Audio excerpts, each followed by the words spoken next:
Ayan guys, meron na naman po tayong parcel. Sa anak ko po yan. Bali, yan po ay isang gitara. No? Mahilig po kasi siyang mag-play ng guitar at mahilig siya sa music.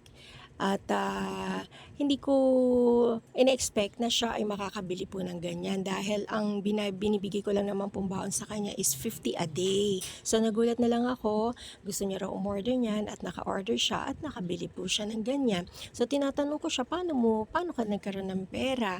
Kasi yung anak ko po, matipid po siya. Ang baon niya po 50 every day. Tapos minsan meron akong papagawa sa kanya. Halimbawa, nak, linisin mo tong ganito na hindi ko na kayang gawin. Yan. Pagkatapos niya, may price siya sa akin. Meron akong binibigay sa kanya. Hindi ko alam na yun pala ay iniipon niya. So, August niya inipon eh. Nakaipon siya ng 1.5. So, binili niya po yung gitara na yan sa online. At sa mall niya binili yan dahil niiwasan niya po raw na mapeke. At meron pa pong protection, yung bayad niya sa protection. Ayan. So, nakaka-challenge naman guys, no? Kaya, itong ginawa ng anak ko, ivinilag ko dahil I'm proud to her kasi maliit pa lang siya, ganyan pa lang edad niya, marunong na siya sa kanyang life, no?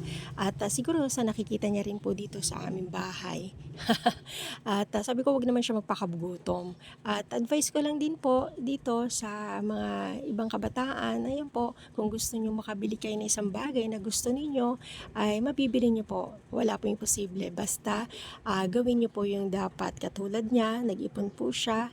Ayan. So, keep it up, LA. Fish store. Nung ako may dalaga, gusto ko yung ganyan. Maimpok to eh, no? Nag-iipon siya. Oh, yan talaga. Ipon mo yan, nak? Yeah. Oh. Magkano ipon mo everyday, nak? Ha? 50. Tapos, ano lang binibili mo? Wala. Sa school? Wala. Hindi ka kumakain sa school? Bakit?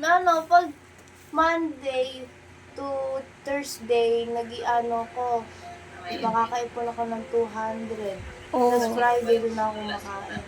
Eh, ba't hindi ka kumakain? Bakit? Eh, di nagugutom ka. Oo. Ano ba yan?